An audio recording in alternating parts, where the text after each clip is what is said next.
principal fator de risco no Brasil é baixa educação. Quase 10% desses 60%, 9,5% vem de baixa educação. Quando a gente fala de saúde cerebral, parte muito de coisas que nós sabemos que de alguma forma faz mal.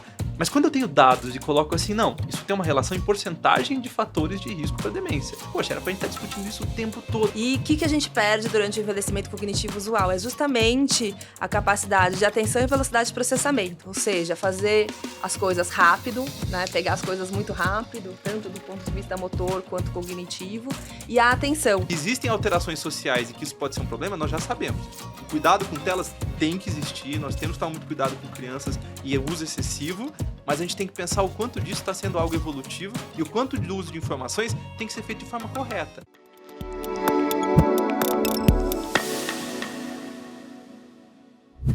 Olá, muito bem-vindos ao Dois Pontos. A demência vai se tornar uma das maiores causas de incapacidade no Brasil. Há como frear isso e quais são os riscos para o nosso cérebro? Por outro lado, há muitos mitos quando se fala sobre demência e também especificamente sobre Alzheimer. Você sabia um outro ponto interessante no Brasil? O Brasil tem um laboratório especificamente que é sobre cérebros. Fica na USP, pertence à USP. Mas será que é possível doar o seu cérebro para estudo lá? São alguns dos pontos que a gente vai abordar aqui hoje para tratar melhor da saúde do nosso cérebro. Para isso, tenho comigo aqui a nossa co-host hoje, uma vez mais conosco no Dois Pontos, Luciana Garbim, editora executiva do Estadão. Lu, muito bem-vinda. Obrigada, Rosiane. Vai ser um prazer poder discutir esse assunto tão importante com vocês. Então, vamos começar a apresentar quem vai ajudar a gente a saber como melhorar a saúde do nosso cérebro, porque essa é a parte mais importante de todas. E são dois super especialistas na área. A doutora Cláudia Suemoto, geriatra, e é justamente a diretora do Banco de Cérebros e professora da USP. Doutora Cláudia, muito bem-vinda. Muito obrigada pelo convite, é um prazer estar aqui com vocês. Conosco também Diogo Haddad, ele é head do Centro Especializado em Neurologia do Hospital Oswaldo Cruz. Muito obrigado, Muito prazer estar com vocês. Muito bom. Muito bem-vindos. A primeira questão é essa. Eu mencionei aqui, a demência vai se tornar uma das maiores causas de incapacidade. É possível frear isso? De que maneira? Bom, existem alguns trabalhos mostrando que existem fatores de prevenção para a demência, né? Inclusive tem um trabalho originalmente inglês e que foi replicado aqui no Brasil e nós recentemente publicamos uma atualização dele. Existem 14 fatores de risco que estão relacionados à prevenção de demência e as estimativas se a gente tivesse uma varinha mágica, eliminasse esses 14 fatores de risco do território brasileiro, nós preveniríamos 60% dos casos de demência. Então, existe sim muito a fazer, né? É claro que essa varinha mágica é um exercício de imaginação, é praticamente impossível abolir esse fator de risco de forma completa, 100%, mas nos dá uma estimativa, né, uma ideia do que é possível fazer em relação à prevenção de demência. E tem muito o que fazer, 60% dos casos é uma quantidade bastante expressiva. E aí, nessa parte do que é possível, não é possível acabar com todos os fatores de risco, mas dentre os que são possíveis de serem eliminados, o que temos que fazer? E olha que interessante, né, que a doutora Cláudia estava falando. Eles fizeram, na verdade, uma análise desses fatores de risco na nossa população. A gente está falando que a nossa população, 60% quase, podem ser fatores de risco modificáveis ao longo da vida da pessoa.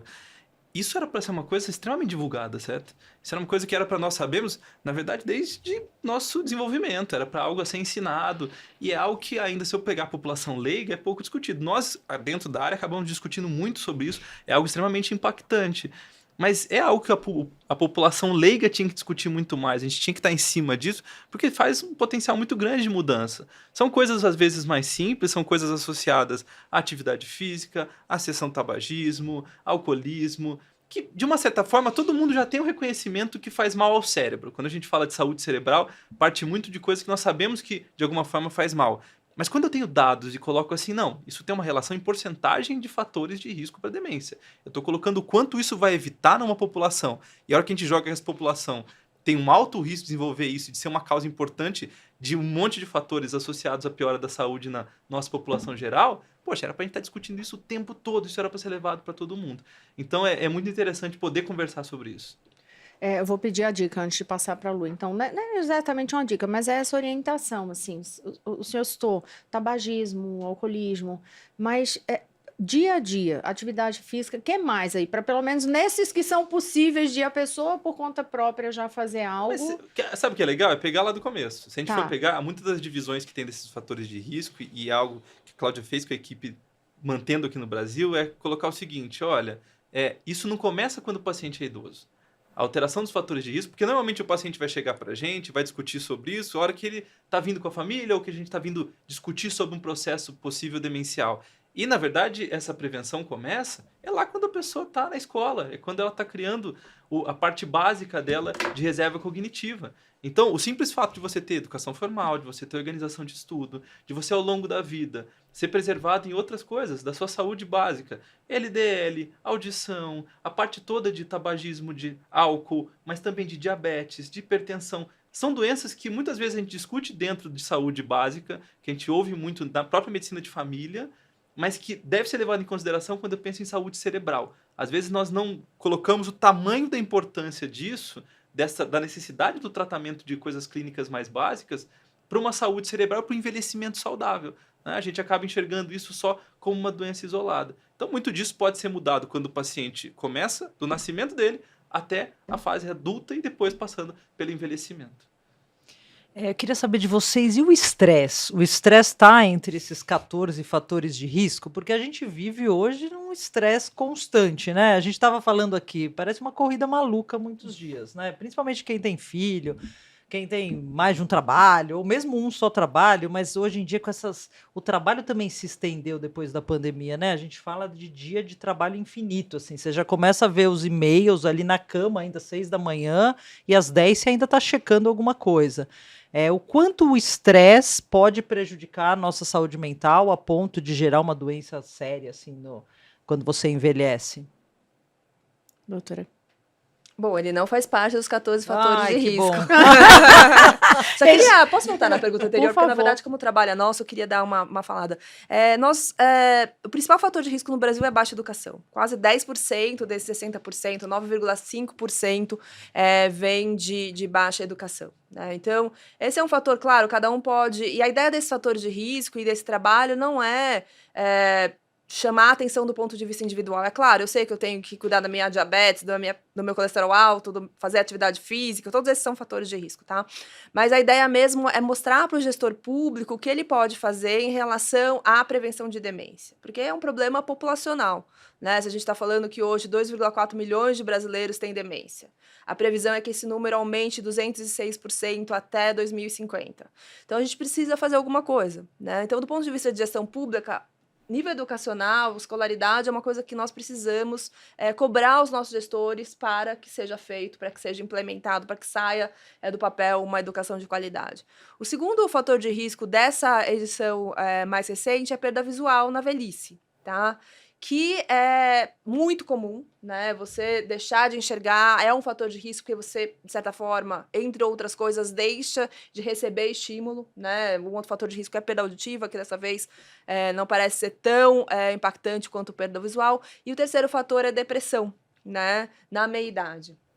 Então, são todos problemas que, é claro, se eu tenho uma catarata, eu vou procurar uma cirurgia corretiva para melhorar a minha visão. Mas é importante que a gente entenda que isso é para a saúde pública. Como é que nós pressionamos os gestores de saúde para que eles abordem e resolvam os principais fatores de risco? Porque em nível populacional é isso que vai fazer a diferença, que vai fazer a gente chegar mais perto da varinha mágica, não é mesmo?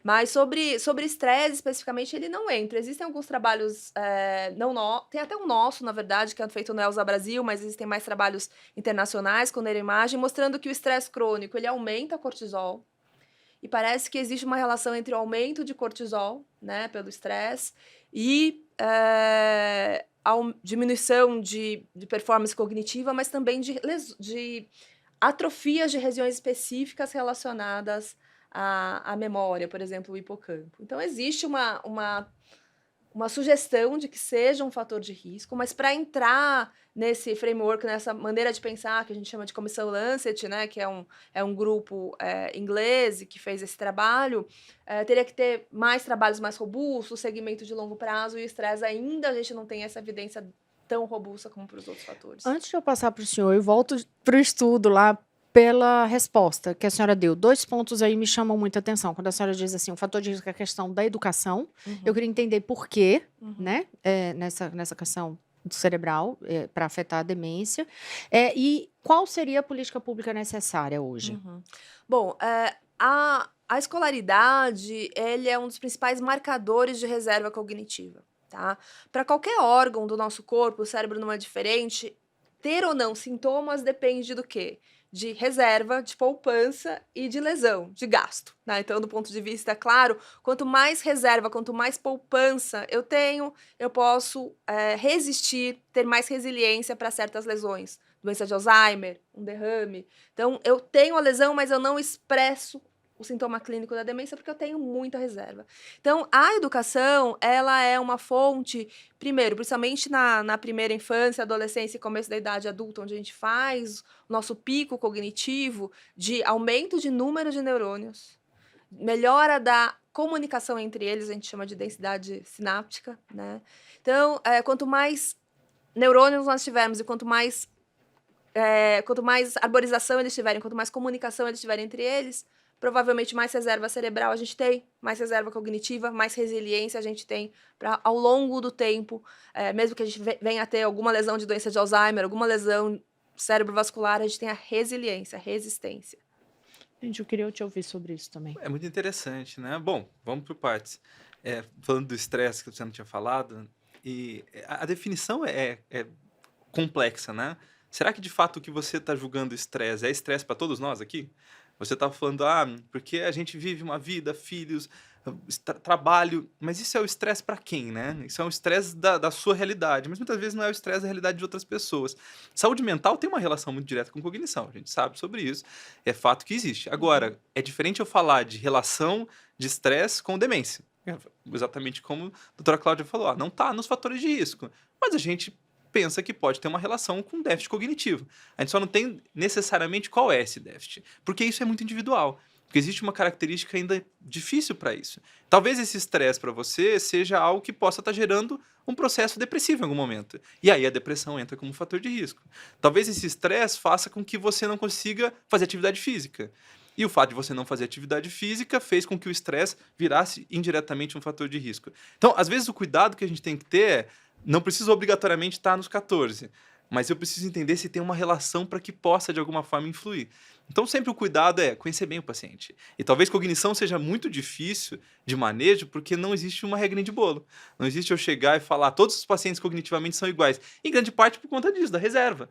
Do quanto esse paciente construiu ao longo da vida. Quando o neurônio morre, se ele morrer o mesmo neurônio na mesma área, para mim, para você, para cada um de nós, cada um vai ter um momento diferente de perda.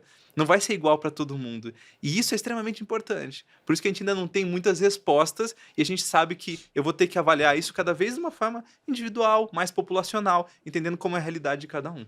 Vou fazer uma provocação, então, pegando isso aí. Um dos motivos de estresse hoje em dia são as multitarefas. O nosso cérebro, ele ele foi preparado para essas multitarefas. Que é um ponto também super legal, né? Multitarefas, assim, nosso cérebro tem uma área de multitasking, de fazer várias coisas ao mesmo tempo. Então, teoricamente, você é preparada para fazer um monte de coisa ao mesmo tempo. Isso não é para ser um problema, tá? O ponto é o quanto você usa disso e de que forma você usa isso. Nós temos no cérebro uma área de multitarefas que é muito próxima, por exemplo, à área atencional. Se você está fazendo um monte de coisa ao mesmo tempo, mas a atenção sua sustentada, ela não consegue lidar com uma coisa só, a chance de você errar aquilo é maior. Isso eu não estou falando de demência, isso eu não estou falando de doença, eu estou falando de como nós lidamos com a nossa rotina. Porque isso pode acontecer. Você pode fazer um monte de coisa ao mesmo tempo e fazer tudo muito bem, mas não obrigatoriamente você tem que se cobrar para que isso aconteça. E depende muito de cada fase da sua vida. A gente tinha discutido que é muito comum em consultório o paciente chegar hoje com 60, 70, 80, e muitos pacientes que acabam indo lá estão se cobrando para falar, olha, eu tenho 80, eu trabalho, eu coordeno um monte de coisa, eu faço um monte de coisa, mas eu já não faço tão bem quanto 40 anos atrás. E aí a pessoa fica chateada com isso, né? E eu bato muito de falar, mas poxa, você cobra você fazer do seu corpo como você fazia 40 anos atrás? Você cobra se movimentar e correr 10 quilômetros como você corria 40 anos atrás? Não, hoje eu não consigo, eu tenho 80. Então por que você está cobrando do seu cérebro da mesma forma? Ser funcional significa conseguir fazer as coisas, mas não obrigatoriamente da mesma maneira. Então a ideia de fazer muitas coisas ao mesmo tempo, ela é variável ao longo da nossa vida, ela pode mudar. E ela pode ser, de fato, algo que a gente tem que tomar mais cuidado e percepção. E eu acho interessante, né, Diogo, como você estava falando, né? Existe um pico de função cognitiva que é por volta da terceira década, então 25, 30 anos, a gente está no nosso ápice, eu já saí do ápice faz tempo. E o que a gente perde durante o envelhecimento cognitivo usual? É justamente a capacidade de atenção e velocidade de processamento, ou seja, fazer as coisas rápido, né? Pegar as coisas muito rápido, tanto do ponto de vista motor quanto cognitivo, e a atenção, principalmente a atenção dividida. Ontem eu dei aula, né, para a graduação da medicina da USP, e hoje em dia eles fazem 3 coisas ao mesmo tempo, desde que eles nasceram, né? Então eu brinquei com eles, vocês podem ficar no celular, entender o que eu tô falando e ainda conversar, mas eu com certeza não posso mais, a gente só pode focar numa coisa de cada vez. Então acho que tem muito isso também, esse exemplo dos 80 anos, eu acho que é bem importante. Existe uma queda, principalmente nessa habilidade de multitasking, e a pessoa tem que entender que ela tem que fazer algumas adaptações, não precisa ter 80 anos, né? Sim. Nós com 40, 50 já temos que fazer essas adaptações também, porque a gente não tem a capacidade de fazer 3, 4 coisas ao mesmo tempo sem sobrecarregar a nossa cognição, o nosso cérebro, etc. Basta entrar na menopausa que você vai ter essa certeza, né? Esse aí já é um capítulo muito importante mesmo. Mas eu queria perguntar, doutora, uma coisa que vocês falaram que eu acho importante, essa questão das novas gerações, né? E da questão das telas, né? Porque a gente, isso do cérebro está muito ligado a essa coisa da associação de ideias ali também, eu imagino, né? Eu sou leiga, mas imagino. Como que as telas, esse excesso de uso de telas que a gente vê muito, principalmente entre os jovens, pode afetar essa formação dessa reserva cognitiva? Tem alguma influência? Bom, eu vou dar uma resposta pessoal, porque isso é uma coisa que eu não pesquiso, eu vou deixar para o Diogo, tá? Então eu vou dar uma resposta pessoal, porque eu sou mãe de uma adolescente, é uma coisa muito assustadora e por causa da graduação a gente tem muito contato, né? Então eu tenho lido sobre isso muito mais como mãe do que como pesquisadora, porque eu pesquiso realmente demência, coisa, né, da terceira idade. Eu acho que, primeiro, né, é uma geração que me assusta, porque ela é a mais infeliz da história. Normalmente a infelicidade era por volta da minha idade, né, 40, 50 anos, a crise da meia-idade. Hoje em dia, existem pesquisas mostrando que é a geração que é o período mais infeliz Foi a minha pela última primeira coluna, vez. isso. Não é incrível? Não é incrível? E aí tem toda aquela relação, né? Tem aquele livro muito bom do Hardy falando sobre maior incidência de depressão, ansiedade. E eu vejo isso, né? A automutilação, graças a Deus não em casa, mas eu vejo convivendo com essa geração. Então eu acho uma coisa muito assustadora. Sobre isso, em relação à cognição, nós já falamos que ansiedade, depressão é fator de risco para demência, principalmente depressão, já bem estabelecido, né? Então fica a pergunta, né? E eu acho que existe uma coisa que eu estava conversando com eles, com os alunos ontem, sobre reserva cognitiva. Existe, para você construir a reserva cognitiva, você precisa aprender determinadas coisas que não são o seu usual. E toda coisa que você vai aprender que é difícil, pode ser tocar um instrumento, falar uma língua, ler um livro mais difícil, né? No caso deles, aprender a programar. Precisa... Eu brinco que dói o cérebro, não é uma coisa simples, não é aquilo que você vai aprender lendo um post, você precisa de algo mais profundo.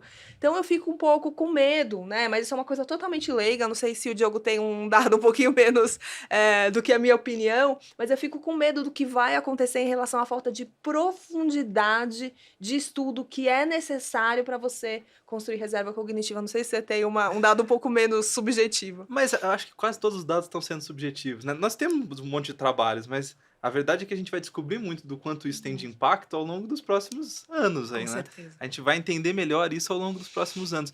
É interessante pensar que, assim, se eu for... Eu tento sempre fazer o advogado do diabo, eu tento sempre colocar... Porque nós sabemos muito da relação de tela, por exemplo, com a parte social. E isso tem muito trabalho, o aumento em incidência mesmo, autismo, entre outras coisas, que tem uma relação direta com o uso excessivo de telas, então existe uma comparação direta. Faz sentido, você está falando de alguém que passa a maior parte do tempo fechado, a sociabilidade definitivamente vai ser menor, e se você tem menos acesso a isso no momento onde você mais tem que desenvolver isso, que é a fase de criança e adolescência, é claro que isso vai ter um impacto no adulto. Mas não estou falando nem disso, estou falando de informação e reserva, cognição mesmo. Eu penso muito do que eu vejo hoje da minha filha de 4 anos, por exemplo. Que com 4 anos ela pega o celular, ela abre o celular, e ela vê muito pouco, a gente tem muito cuidado dela não ficar muito em tela, de ver mas ainda assim, ela pega o celular com uma naturalidade, ela vê o vídeo, ela já sabe do que ela tá vendo do vídeo, ela entende e pelo que ela procurou no celular com 4 anos, ela já acha um monte de respostas, as quais ela usa no dia a dia, na rotina dela, e eu fico pensando que as coisas que ela faz com 4 anos, eu fui fazer com 15. Ô, louco. Eu acho que tem um monte de coisa que ela faz ali que eu As habilidades, né? algumas coisas que eu falo, não é possível, eu não sabia isso. Porque se você quisesse saber a capital da Islândia, eu saía de casa, no interior do Paraná, eu ia na biblioteca, eu achava nas 15 edições da Barça qual que era aquela de geografia, aí eu pegava aquela geografia, eu tinha que pedir um empréstimo para levar para minha casa, para daí eu procurar na Barça onde estava aquilo, e eu chegava a informação, olha, Islândia, Reykjavik, cheguei qual é a capital? E eu devolvi a Barça. Ela faz isso em exato 1 minuto e no meio do caminho ela já teve mais 45 informações sobre tudo do país e do que ela tem que saber. Isso pode ser ruim, porque o trabalho e o esforço, como a doutora Cláudia disse muito bem, poxa, não foi o mesmo que eu tive. Eu tive que me esforçar bastante pensando naquilo. Talvez por isso que eu saiba decor até hoje qual é, porque o momento onde eu tive que buscar e ir atrás me causou isso. Legal. Só que será que, de fato, para o cérebro dela, na atual geração, e o que vai mostrar para a gente daqui 100 anos, é que ela tinha que ter muita informação, porque a reserva dela tem que estar ativa para alguém que vai viver até os 140? Eu não sei. Nós não temos resposta para isso. Então, que existem alterações sociais e que isso pode ser um problema, nós já sabemos. O cuidado com telas tem que existir, nós temos que tomar muito cuidado com crianças e o uso excessivo, mas a gente tem que pensar o quanto disso está sendo algo evolutivo e o quanto do uso de informações tem que ser feito de forma correta. Então, eu entendo, não é para usar a inteligência artificial para você achar uma informação em 1 segundo e acabou, mas é para usar ela bem. Não adianta eu fugir que essa informação e que telas e que muita coisa chegando para as crianças vão continuar acontecendo. Eu só tenho que usar elas de forma correta e adequada.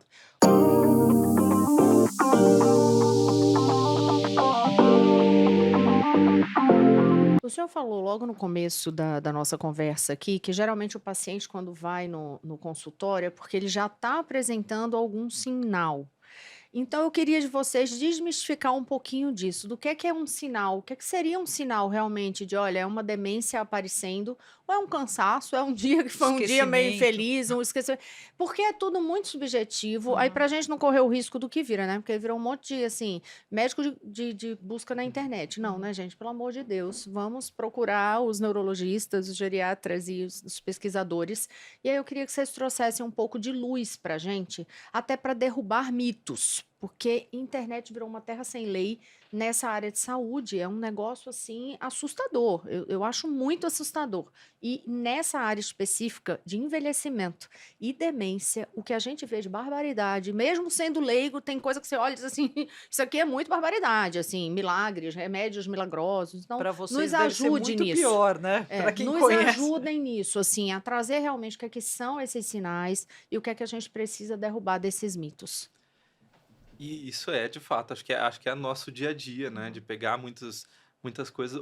Se eu for pensar do paciente que vai chegar no consultório e chegar para o atendimento, poderia sair do consultório, pode chegar no ambulatório, pode chegar em qualquer outro lugar onde ele vai procurar, no AME, onde ele está procurando atendimento, SUS, mas o paciente muitas vezes, ele ou está vindo sozinho, e aí a gente tem essa percepção, eu tenho que olhar o paciente no momento que ele está chegando. Muitas vezes você vai me procurar porque você está com alteração de memória, você está falando, eu estou esquecida. A gente estava conversando fora do ar, falou, estou esquecida. Tá bom, tudo bem, você pode ir no consultório e procurar. Mas muitas das vezes quem vai levar você, e quem foi, você mesmo falar, meu filho está falando que eu estou esquecida. Muitas vezes pode ser seu filho falando, não, isso está mudando alguma coisa. Então, muitas das vezes, a primeira coisa que chega até a gente tem alteração de memória. E a partir da memória é uma coisa importante, porque aí nós começamos a olhar e conversar a respeito, e você vê que não é de fato só memória, cognição é mais que memória, né? Cognição tem a ver com o que a gente estava discutindo, atenção, velocidade de processamento, ou então outras áreas, linguagem, execução, planejamento, outras coisas que meu cérebro deve usar. E o cuidado da gente entender isso é porque, durante muito tempo, todo paciente que chegava com uma queixa de memória, ou ele demorava muitos anos para fazer um diagnóstico que deveria ser feito, ou então ele era rotulado com Alzheimer. Isso, o refinamento do que a gente tem do diagnóstico hoje, ele é extremamente importante. E ele acaba tirando alguns mitos, como, por exemplo, que todo esquecimento é Alzheimer. Porque o paciente já chega com isso normal. Outro mito que é interessante, e a gente também discutiu disso, é que existe uma perda de funcionalidade associada à cognição que é normal à idade, ou seja, todo paciente quando envelhecer, ele vai ter uma demência. Isso é uma mentira, né? Isso não existe. Não existe uma perda de funcionalidade normal. Se você está tendo isso, obviamente você deve procurar atendimento e entender o que está acontecendo. Você pode muito bem chegar à conclusão que isso é reversível, por N causas. Mas eu não posso achar que isso é normal. Eu não posso achar que isso é algo comum. Então, hoje, o que eu muito valorizo de todos os pacientes, independente da idade, tá? Lógico que a gente conversa muito de idoso, fator de risco imutável é a idade para quadros demenciais, mas todo paciente, porque a gente acabou de falar que os fatores de risco começam lá cedo. Então, o paciente que tem um quadro cognitivo, mas ele não se importa com aquilo, ele tem 30, 40, 50, hoje o meu estímulo é valorize sua queixa cognitiva. Vá atrás de atendimento, procure, porque a gente tem que começar a mudar isso o mais cedo possível, a gente tem que fazer um diagnóstico cada vez mais organizado e cada vez mais precoce para entender dos pacientes para que eles tenham realmente o acompanhamento adequado ao longo da vida dele. E aí, sim, conseguir falar disso de uma forma melhor. Doutora. Bom, eu queria, perfeito, eu assino embaixo em tudo que o Diogo falou. Queria só trazer alguns dados, né? Então, a gente tá falando muito de demência, eu acho que tá bem melhor do que era antes, porque nós temos agora o Relatório Nacional de Demências, coordenado pela professora Cleusa Ferri, inclusive ela é do Oswaldo Cruz e da Unifesp, e é muito interessante, um dos dados é o dado mais chocante do relatório para mim. Lá diz que 80% dos casos de demência no Brasil não são diagnosticados, tá?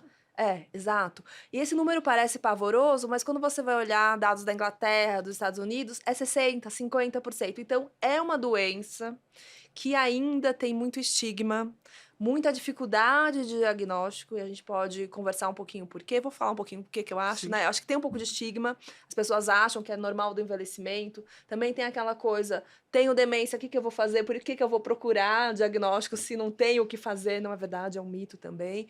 E tem também um problema que, diante desse dado de 80% de não diagnóstico, a gente tem discutido, que é a falta de treinamento, né?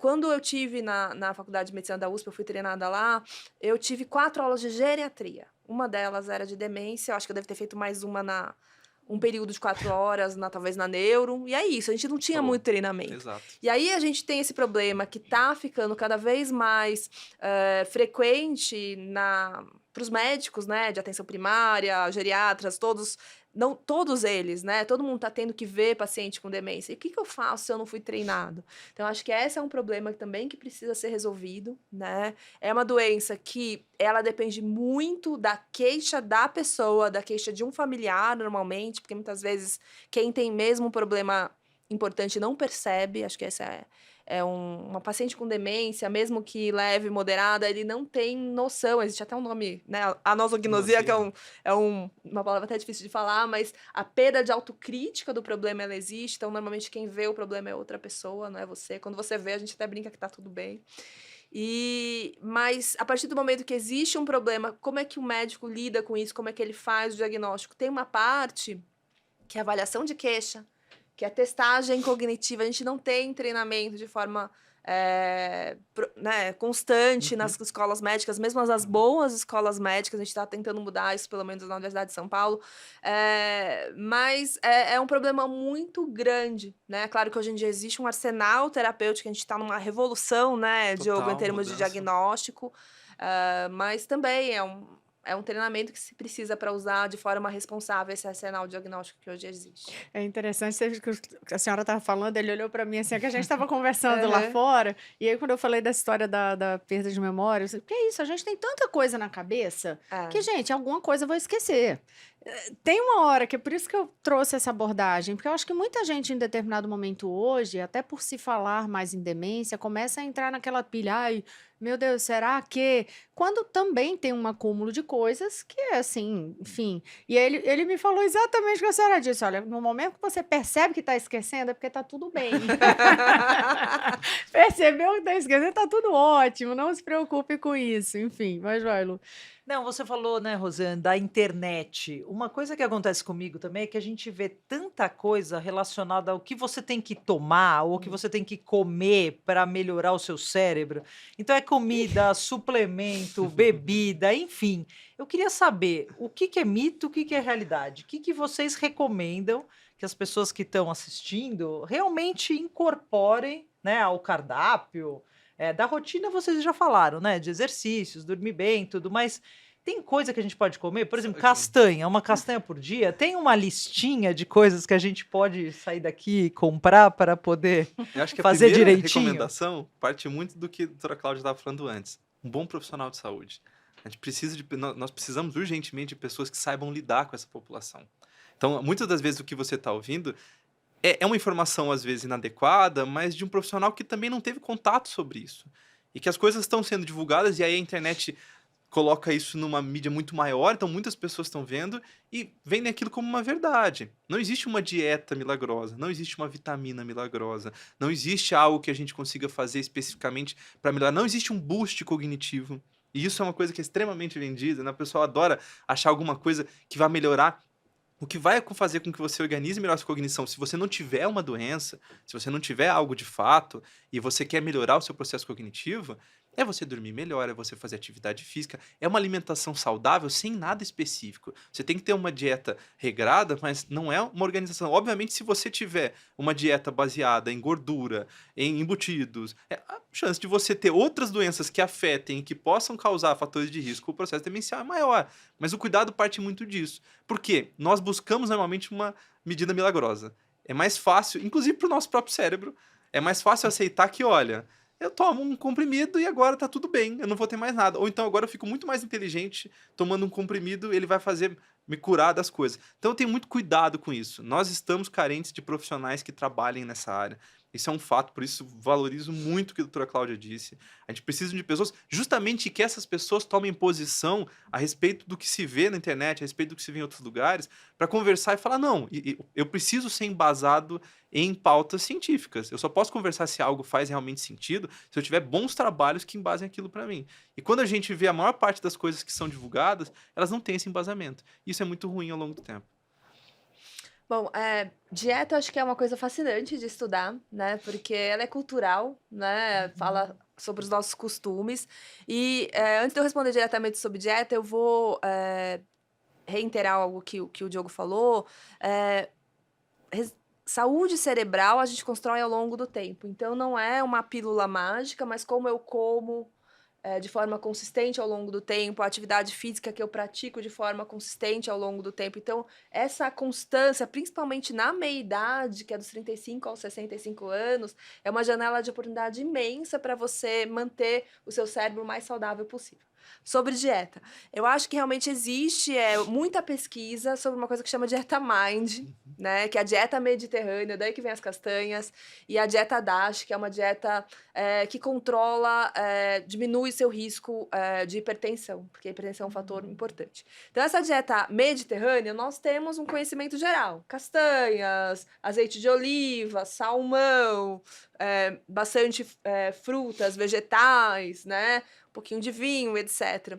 E é muito engraçado porque eu também tenho muita experiência, as minhas experiências mais engraçadas são com os alunos. Aí a gente fala, dá salmão, né, castanha, pros pacientes do HC, do Hospital das Clínicas. Ano sim, ano não, alguém levanta a mão e fala assim, professora, a senhora tá louca? Como é que a senhora quer que eu fale pro paciente mais pobre para comprar salmão? E realmente, o que a gente tá é importando uma dieta mediterrânea, do Mediterrâneo, Exato. que é inacessível para a maior parte de nós. A gente tem um estudo no ELSA Brasil, vendo a associação de aderência à dieta Mind e performance cognitiva. Na primeira vez que a gente olhou, não tinha nenhuma associação. Não era tão bom como era nos Estados Unidos e na Europa. Aí eu lembrei desses alunos, eu falei, vamos dividir aqui nesse estudo, que é um estudo que tem 6 capitais do Brasil, e tem gente de poder aquisitivo bom, porque alguns deles são professores de instituições públicas. Falei, vamos dividir e por renda. E aí, quando você coloca e vê a aderência à dieta Mind entre as pessoas que têm maior renda, é exatamente igual aos Estados Unidos e Europa. Eles realmente têm melhor cognição, quanto mais saudável e aderente à dieta Mind eles têm. Tá? Então, o que a gente tem tentado fazer, existe um estudo que chama Latam Fingers, que é um estudo de intervenção multidomínio para melhora de performance cognitiva. É baseado num estudo finlandês, mas que virou um estudo mundial, tem em vários lugares, em 70 países, e 12 países da América Latina estão fazendo. E o que a gente está fazendo de mais diferente em relação ao estudo original? Adaptar a dieta. Não dá para prescrever salmão. Então, vamos ver, um peixe local, né? Que a gente sabe que 2 ou 3 porções de peixe por semana, tem vários estudos mostrando que é benéfico. Adaptar um pouco essa história de azeite, por exemplo, para alguns países, abacate é muito central, né? México. Então, eles estão colocando lá o avocado, frutas vermelhas, que é uma coisa que teoricamente também faz bem para o cérebro. Aqui só tem morango, basicamente. Hoje em dia tem o mirtilo pelo preço da morte, né? Então, o que que eu posso adaptar? Alguns lugares estão colocando açaí. Então, o que que a gente pode fazer para tentar adaptar a dieta Mind original para a nossa cultura local de forma que ela seja acessível? Essa é uma coisa. A outra coisa sobre dieta, em 2022, usando dados do ELSA pela primeira vez, a gente mostrou a associação entre o consumo de ultraprocessados e declínio cognitivo. Eu acho que existia muito essa ideia do que eu como para fazer bem para o meu cérebro, mas existe também hoje em dia, acho que dos últimos 5 anos, né, talvez até mais recente, o que eu não como, né? Ultraprocessados não faz bem para o seu cérebro. Acho que já existem evidências nossas, brasileiras, consistentes, existe evidência do Framingham Heart Study, existe evidência do UK Biobank no Reino Unido, mostrando a associação. E para o UK Biobank, que é um estudo muito grande, eles mostram com maior incidência, ou seja, casos novos de doença de Alzheimer e demência vascular. Então, é uma informação E consistente. aí é embutido, margarina. Porque acho que é legal a gente falar o que são os ultraprocessados, né? Bom. Não sei se é claro para todo mundo. Ultraprocessado é um termo 100% brasileiro, que a gente tem que ter mega orgulho disso, né? A gente fala ultraprocessed foods, mas é um termo que saiu da saúde pública pelo professor Carlos Monteiro e equipe, né? É tudo que passa por um processo grande de industrialização.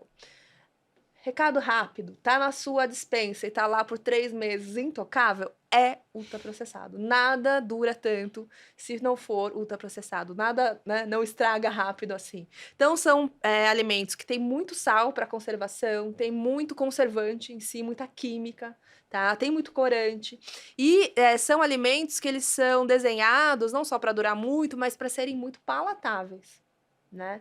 Então, para ser muito gostoso, né? Tem aquele gostinho muito doce, ele tem muita gordura, ele tem muito açúcar, Crocante. ele é muito crocante porque ele tem um monte de química para deixar ele muito crocante. Então, eu acho que é isso. Acho que é muito acho que no geral a gente tem noção do que é ultraprocessado, né? Porque tem todos esses. É gostoso, mas dura muito. Então, acho que é muito contra a natureza. Ó, só para encerrar o tema alimento, eu vou colocar uma história aqui. Dona Naná, o recado é para a senhora, viu? Dona Naná é minha mãe, tá? Ah, tá.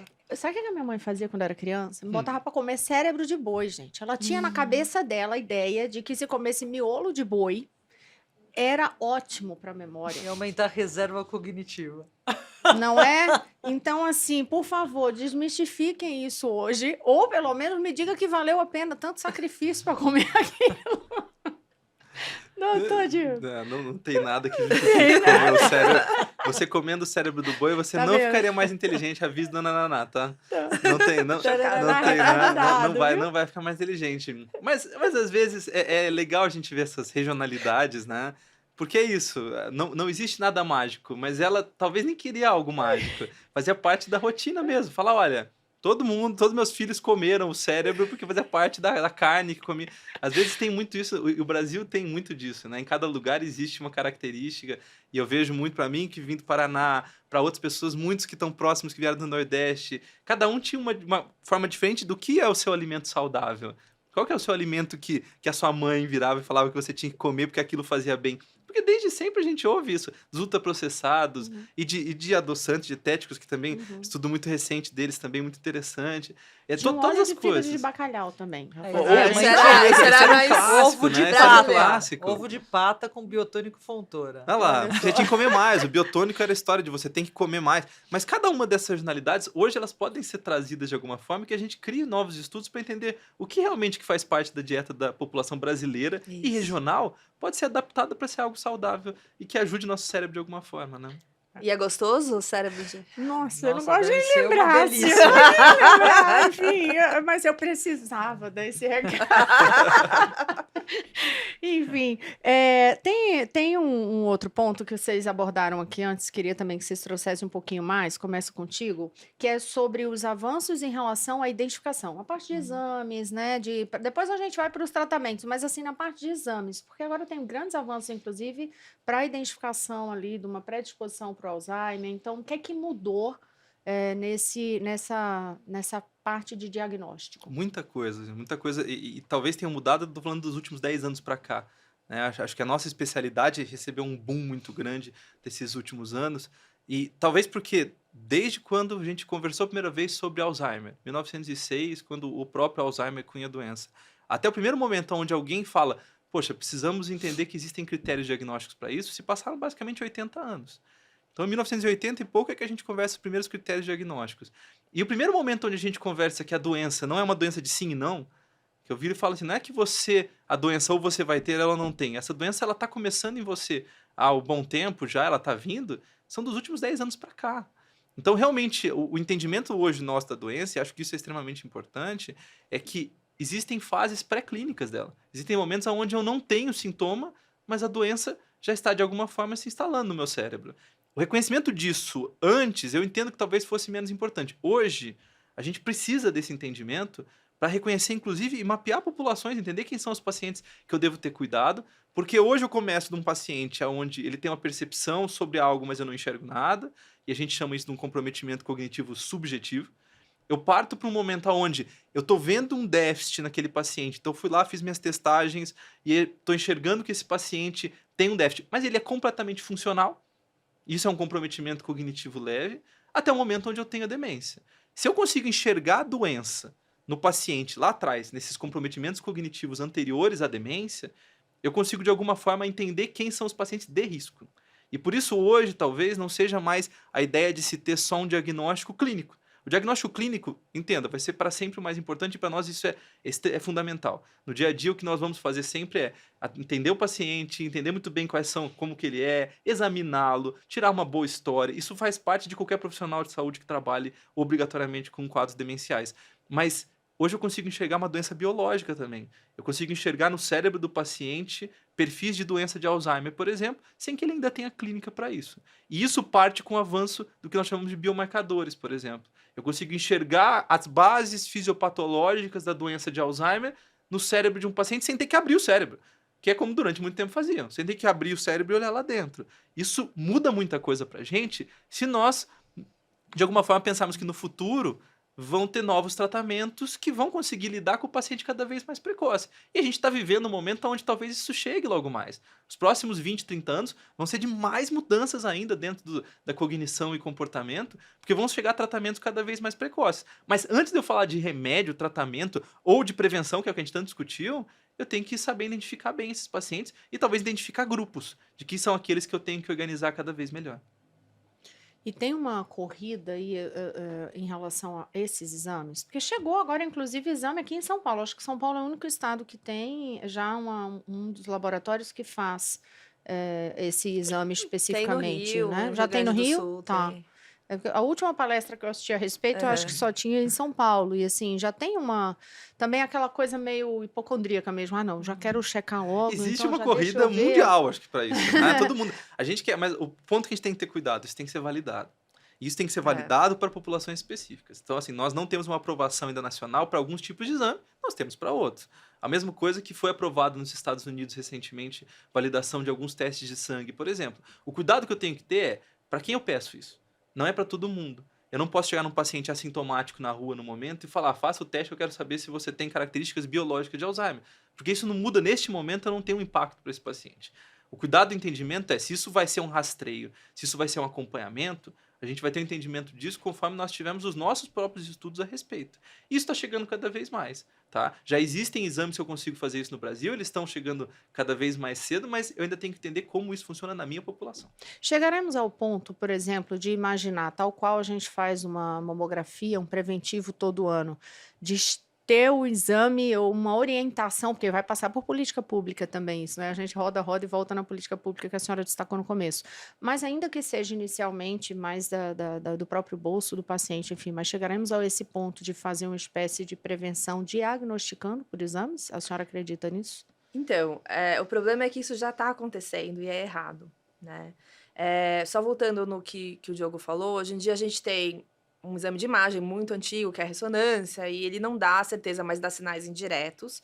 Nós temos exames no líquor para ver as proteínas do Alzheimer, temos exames de medicina nuclear para ver a proteína beta-amiloide, que é a proteína de Alzheimer, mas tem um teste de sangue que torna tudo mais acessível, né? Imagina, tirar um sangue e ver se eu tenho Alzheimer, que não está validado e que as pessoas já estão comercializando. E não é só em São Paulo, é no Rio Grande do Sul. Então, hoje em dia, as pessoas estão fazendo isso que você está falando. E nesse momento é errado e perigoso, porque só cria o quê?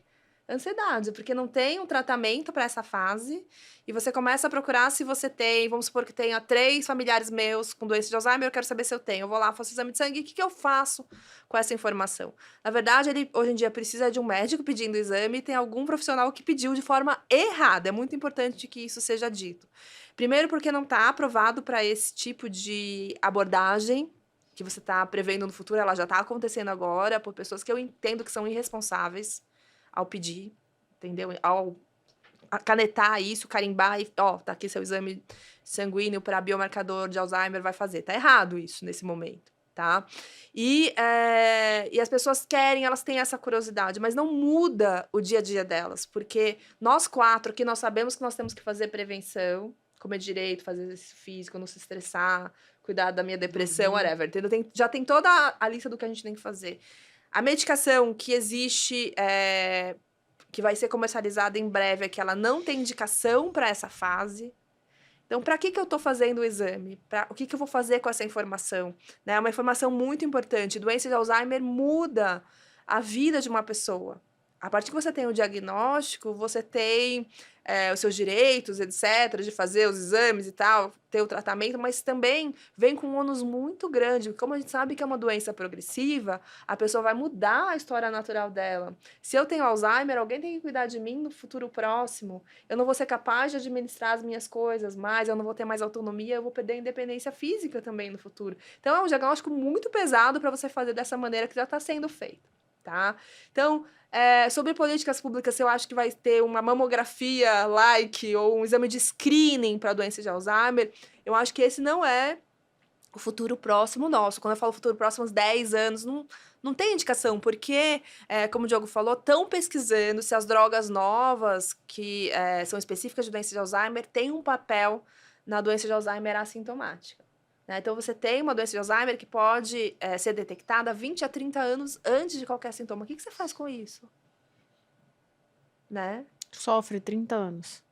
Se estressa antes, faz bastante cortisol, quem sabe adianta, não sei. Então, assim, é uma coisa muito importante. E outra coisa que ele falou que eu queria frisar, esses exames biomarcadores sanguíneos, eles realmente são o que vai resolver em termos de diagnóstico, acessibilidade, preço, etc. Mas as pessoas estão comercializando no Brasil e elas mandam para os Estados Unidos, os laboratórios, e nos Estados Unidos não estava aprovado acho que faz um mês que aprovou, 1 ou 2 meses, foi no IC que aprovou, então faz um mês. Então, assim, a gente estava usando um teste, pagando uma fortuna, mandando para os Estados Unidos, algo que nem lá estava aprovado ainda pelo FDA. Então, vocês entenderam como as coisas estão num nível que eu acho que está fora de controle em termos de responsabilidade médica, num diagnóstico tão difícil. Né? Então, não respondi diretamente a sua questão, mas eu queria desabafar isso porque me incomoda bastante. Porque as pessoas fazem de uma maneira muito leviana esse diagnóstico. Virou um mercado, né? Como tudo. Uhum. Tem o mercado das vitaminas, alimentação. Tem gente comercializando medula. Como é que é o tratamento? É uma coisa tão louca. Cordão umbilical, medula é uma coisa tão louca. Tem família se endividando, pagando R$25 mil por aplicação. E só funciona 4 aplicações. A gente recebeu uma denúncia dessa numa nossa sociedade de geriatria. A gente falou, nossa... Isso seria para? Alzheimer. Para Alzheimer também. Não funciona, né? Não precisa dizer. Gente, aquelas Você loucuras coloca de... cordão umbilical. Não sei, não quero nem saber porque é tão louco, Aham. entendeu? Assim, como é que as pessoas exploram a vulnerabilidade de um paciente de uma família nesse nível? Com uma coisa que é perigosa até, porque a gente nem sabe quais são os riscos de infecção. Não sei, não quero nem falar porque não é uma coisa certa. Então, num campo em que existe tanta gente tentando explorar essa vulnerabilidade, acho que a gente tem que ter muito cuidado com esse diagnóstico assintomático. E eu queria pôr mais um ingrediente nisso, que é a inteligência artificial, né? Que já está transformando vários setores e acho que vai pegar essa área de vocês de maneira da mesma forma que está pegando as outras áreas. Como que vocês já trabalham com inteligência artificial? Quais vocês acham que também podem ser os riscos, né? De potencializar essas situações mais perigosas e E também sobre essa questão do acesso, né? Às vezes você tem ferramentas aí, medicamentos ultra sofisticados, mas que são para poucas pessoas, né? Como que vocês veem essa chegada da inteligência artificial nessa área? Porque eu vejo que, assim, algumas coisas a gente não vai conseguir barrar. Isso vai acontecer. Vocês já usam, doutor? Eu Você já uso está usando muito. bastante? Ontem eu estava dando uma palestra à noite e foi uma das perguntas falando assim, mas que a pessoa que levantou para questionar falou como se fosse algo ruim. Ela falando, porque a inteligência artificial deixa as pessoas e é ruim, porque elas vão procurar e vão achar. Eu falo ali, isso talvez diga muito mais a respeito de nós, profissionais de saúde, que não estamos fazendo nosso trabalho da maneira correta, do que em relação ao paciente que está desesperado, procurando saber sobre o que ele tem e está procurando lá. Porque se eu fosse conversar com você me fala, se você sentir alguma coisa, de fato você vai ficar super satisfeito se você jogar no chat GPT com o que vai aparecer lá, ou você vai conversar com o seu médico. A gente estava conversando em neuralgia trigêmea. Você poderia muito bem ter escrito os sintomas e aparecer neuralgia trigeminal no chat GPT. Mas se você foi buscar um médico, que era um médico de referência, que foi atrás, que tratou da melhor forma e que depois disso você se sentiu satisfeita. Um grande ponto que a gente tem que entender é que o chat GPT ele não é uma mudança, ele não vai tirar o médico, ele não vai deixar de existir o profissional de saúde. Mas ele, na verdade, vem para auxiliar. E aí eu estava discutindo sobre isso. Por exemplo, eu uso na minha prática? Uso. Mas para coisas do dia a dia. E eu uso bastante. Falar, mudou a sua realidade? Mudou bastante. Porque hoje, por exemplo, a hora que eu estou no consultório, a gente tem um aplicativo de inteligência artificial que transcreve tudo que eu falo e que ele organiza tudo que eu falo da maneira que eu gosto de colocar a história do paciente. Durante muito tempo eu tinha que ficar conversando com o paciente e escrevendo. Hoje eu converso a consulta inteira olhando só para o paciente sem tocar no computador. Isso foi uma mudança? Total, para mim foi ótimo. É ótimo, eu consigo organizar melhor com o paciente. Aquele paciente está do meu lado, ele pode procurar coisas no chat GPT à vontade, mas ele sabe que ele tem um médico dele, ele sabe que ele tem um profissional de saúde dele. E assim eu levo para todos os lugares. Você fala, Diogo, mas isso está falando no privado, você está falando do paciente do Oswaldo Cruz, está falando do paciente que está no seu consultório, mas também o paciente que está na Santa Casa, ele tem que ter um pertencimento. Para mim que estou em outros ambientes SUS, esse paciente ele tem um local de pertencimento, ele vai e procura, mesmo o paciente mais simples, a família mais simples, e às vezes muito mais simples, que está com a gente lá na Santa Casa, ele sai, ele procura, mas ele fala, eu acompanho no ambulatório de cognição da Faculdade de Ciências da Santa Casa, eu tenho meus médicos. Então, a referência de profissional de saúde ela é independente só de uma pessoa. E isso faz uma relação muito direta com o que você está procurando em ChatGPTs. Eu acho que a inteligência artificial vai vir para ajudar muita coisa, ela não vai substituir nenhum médico, e nós temos que usar bem dela. A gente tem que conseguir usar dela de uma forma organizada e adequada.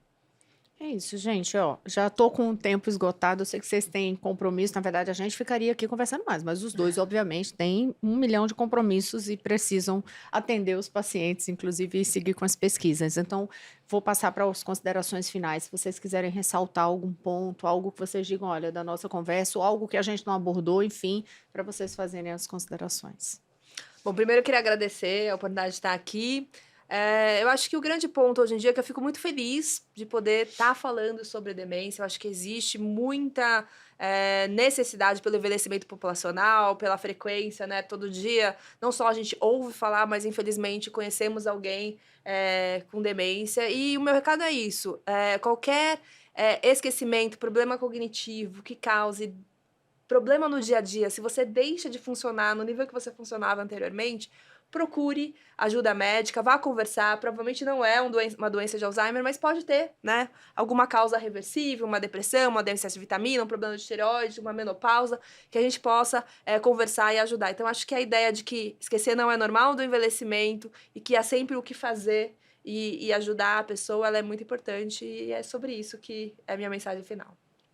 Perfeito, faço das palavras da doutora Cláudia as minhas com certeza. Agradeço também, agradeço o Estadão, agradeço a Rosiana Luciana, acho que está aqui com vocês conversando. E bato de novo nessa pauta, acho que os últimos tempos têm sido muito legais para quem trabalha com isso há anos, de falar, olha, a gente está colocando luz a um tema que estava mais apagado durante muito tempo. E quando começamos a conversar sobre isso, mais pessoas vão se interessar, mais pessoas vão querer saber a respeito, mais informação de qualidade vai passar. Então, eu fico muito feliz disso estar acontecendo. Realmente é uma oportunidade tanto da gente jogar o que nós trabalhamos e tanto queremos organizar, prevenir, tratar como processos demenciais e processos cognitivos. E fica justamente essa, acho que a mensagem final, né? Valorize a queixa cognitiva. Valorize a queixa cognitiva, seja ela qual for e seja em que momento da vida você estiver. Seja você o do seu filho, uma criança, seja você uma paciente jovem, adulta, meia-idade, ou um paciente idoso, não jogue isso debaixo do pano, não jogue isso debaixo do tapete como algo normal. Valorize sua queixa, procure atendimento, valorize bons profissionais que trabalhem com isso, tenha a sua referência de organização para tratamento, porque hoje, de fato, nós estamos vivendo mudanças muito grandes que podem ter impacto ao longo do tempo e que a gente espera que isso realmente mude muito para os próximos anos. Dr. Diogo Haddad, head do Centro Especializado de Neurologia do Hospital Oswaldo Cruz. Muito obrigada, viu? Muito obrigado. Também agradeço a doutora Cláudia Soemoto, geriatra, diretora do Banco de Cérebros e professora da USP. Esqueci de fazer uma pergunta só. Do Banco de Cérebros, esqueci, mas normal, né, gente? É tanta você coisa e a lembrou. gente fica querendo lembrar que tanta coisa, quer perguntar tanta coisa. O Banco de Cérebros, acho que isso é importantíssimo de dizer, assim. Quando eu vi a reportagem no Estadão falando do Banco de Cérebro, a gente vai deixar, inclusive, aí na transcrição do vídeo, tá, gente? Essa reportagem do Estadão sobre o Banco de Cérebro. Eu falei assim, quero doar meu cérebro, então um dia, quando morrer, quero doar meu cérebro para pesquisa. Isso ainda não é possível, né? É difícil, né? A maior parte das nossas doações, elas vêm do Serviço de Verificação de Óbitos da capital. Então, se uma pessoa morre de morte natural, mas a causa não é clara, é obrigatório passar por autópsia para preencher o atestado de óbito. E quase 100% dos óbitos em São Paulo vão para o Serviço de Verificação, que é na Faculdade de Medicina. E é de lá que a gente pede as doações para as famílias. Então, 95% das nossas doações vêm de lá. 5% vem de outras fontes. O grande desafio, Rosana, é realmente trazer o corpo ou o encéfalo para o nosso banco, né, que fica aí na Faculdade de Medicina da USP. Aí se eu disser hoje assim, eu quero deixar pelo menos a família toda avisada, quero doar, o que é que eu tenho que fazer? Bom, eles Aí vai podem que entrar tem em a contato possibilidade. conosco, né, e ficamos em conversa, mas, por exemplo, no seu caso, vai demorar bastante, né? Deus Então, permita. temos que ter um plano de longo prazo, e esse plano de longo prazo que é o complicado. Tá, joia. E Luciana Garbim, muito obrigada de novo. Obrigada, Rosiane. Adorei. Acho que é um assunto que interessa a todas as pessoas, em todas as idades. Então, agradecer vocês pela participação. Acho que foi muito legal. E agradeço a você, toda semana por aqui com a gente. Até semana que vem.